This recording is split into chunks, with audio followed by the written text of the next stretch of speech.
Good day everyone, I'm Maria Pasajenes from BESED 3A. I'm going to discuss the teacher's role as a socialization agent.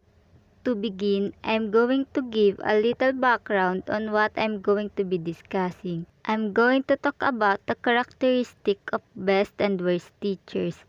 Also, the effects of this characteristic have on student to teachers interaction. I will talk about the characteristic of an effective teachers. First, I will begin by explaining the characteristics of best and worst teacher. Best teacher are typically interesting, competent, caring, encouraging, and flexible. Worst teacher are boring, incompetent, distant, demanding, and rigid. I will discuss Mr. Church classroom. It always generally seems to be positive and welcoming environment. From what I've researched, I've come to the conclusion that Mr. Church exhibits characteristic of best teacher. Why Mr. Church would be characterized as the best teacher using the characteristics. Mr. Church is an interest in teach.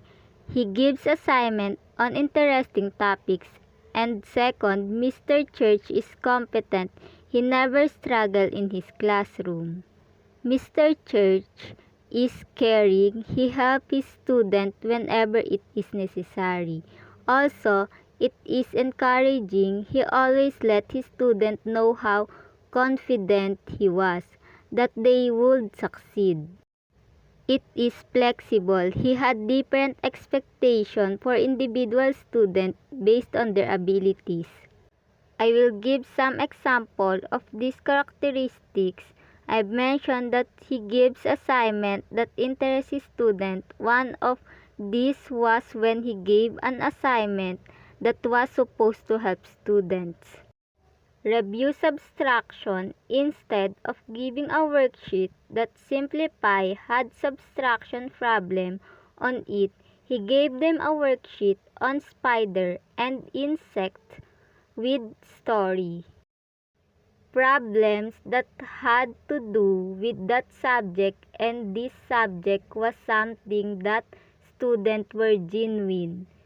Next, for competent, I've noted that Mr. Church never struggled throughout. He never hesitated when there was a problem. He always knew how to solve it. Next, when student on work on an individual assignment, he would always walk around, answer students' question, and guide them to the correct answer.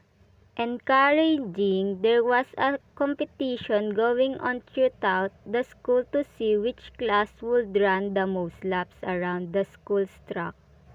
Mr. Church set a goal for his class and told them that if they reached the goal as a class, they would have a pizza party at the end of the competition.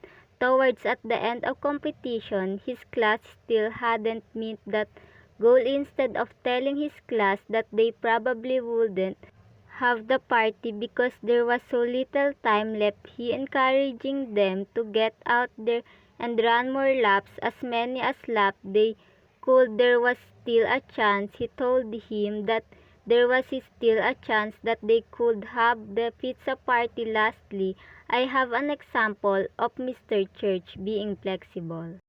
It was almost Halloween and he had given the student a math assignment that was meant for them to show their parents how well they were doing. A mess, however, he do not have a same assignment for every student. He had different variation of the worksheet with problems of different levels of difficulty. The levels of difficulty assigned to each student was based on their ability and their beliefs. Now, I've talked about the characteristic of best and worst teacher. I am going to explain why being a best teacher matters, because it affects the output of teacher to student interaction. It also affects the teacher's ability to effect effectively teach the classroom. Look at the teacher-student interaction are the most powerful socialization influence the school. It is now teachers provide the environment for students to learn in order for teacher-to-student interactions. To be positive teachers can understand children, and teacher help student learn about authority. Mr. Church classroom, as I previously stated, Mr. Church help and guide his student. He encourage his student, and finally he appraise their student for their hard work. Now, I talk about teacher-student interaction. I'm going to move on and talk about the other effect of being a best teacher, and that is the effectiveness of the teacher. I will discuss about the characteristic of effective teachers. Simply put, teachers are organized, meaning the classroom environment is able to provide time and opportunity to learn effective.